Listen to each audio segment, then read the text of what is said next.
Olá! Sejam muito bem-vindos! Hoje a gente vai mergulhar num conceito que realmente pode mudar a forma como pensamos a educação. Tudo baseado na obra fundamental Planejamento para a Compreensão. Vamos juntos explorar as 6 facetas que definem o que é, de verdade, entender alguma coisa.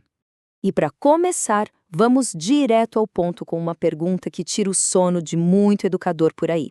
Pensem bem, quem nunca viu isso acontecer? Um aluno que sabe de cor fatos, datas, fórmulas, mas na hora de conectar as ideias ou explicar o porquê daquilo tudo, a coisa não anda. É exatamente aí que mora a diferença crucial entre simplesmente saber e compreender de verdade. Então, qual vai ser o nosso caminho hoje? Primeiro, a gente define o problema. Depois, apresentamos o modelo das 6 facetas. Damos um mergulho em cada uma delas e, no final, a gente vê como tudo isso muda a maneira de planejar e avaliar a aprendizagem. Vamos lá. Certo, então vamos começar pelo começo, né? Qual é, afinal, o problema que o livro Planejamento para a Compreensão, de Grant Wiggins e Jay McTighe propõe a resolver? É uma questão que está bem no coração do que significa ensinar com eficácia. E toda a nossa conversa de hoje vem das ideias deste livro aqui. Ele é super influente porque introduz um método poderoso, o planejamento reverso. A ideia é projetar uma educação que seja mais autêntica, focada em entender profundamente, e não só em, cobrir uma lista de conteúdos. E o ponto central é este daqui. Os autores deixam muito clara a diferença entre um conhecimento superficial e uma compreensão genuína. Pensa assim, uma coisa é saber que a Terra gira. Outra, completamente diferente, é usar esse conhecimento para explicar por que existem as estações do ano. É nessa capacidade de transferir o conhecimento que a aprendizagem real acontece. Então, se compreender não é só saber fatos, o que é afinal? E aqui vem a resposta brilhante do livro. A compreensão é multifacetada. Não é uma coisa única, sabe? É uma combinação de diferentes habilidades. A gente precisa deixar para trás essa visão de que compreender é uma coisa só. Imagina um diamante com 6 faces. Cada uma reflete a luz de um jeito diferente, e é só quando todas estão bem lapidadas que a gente vê o brilho total da pedra. É uma ótima analogia. E essa estrutura nos dá um mapa bem claro e super prático. Uma compreensão verdadeira pode ser mostrada de 6 jeitos diferentes. É a capacidade de explicar um conceito, de interpretar de um jeito que faça sentido, de aplicar em situações novas, de ver por diferentes perspectivas, de sentir empatia por outros pontos de vista e, o que é crucial, ter autoconhecimento sobre os próprios limites. Beleza, agora que a gente já tem o mapa geral, vamos explorar cada um desses caminhos mais a fundo. A gente vai ver os critérios que definem cada faceta, saindo um pouco da teoria e indo para como isso funciona na prática, na hora de avaliar. E olha que legal esta tabela. Ela mostra como cada faceta tem seus próprios padrões de qualidade. Uma boa explicação, por exemplo, não é só correta, ela tem que ser justificada. Uma interpretação não é só um resumo, é achar um significado pessoal. Sabe quando um poema de repente parece que foi escrito sobre a nossa vida? É isso.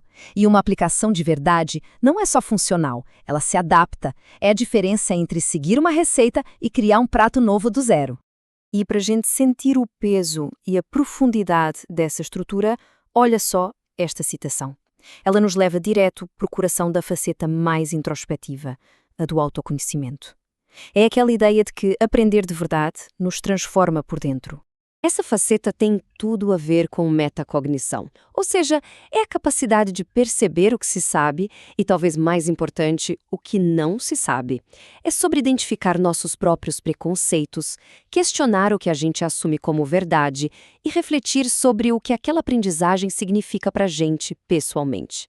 E agora vem a grande pergunta. Tá, tudo isso é muito bonito na teoria, mas e na prática? Como é que essas facetas mudam de fato o jeito de planejar aulas e currículos? Como isso vira uma ferramenta para o dia a dia?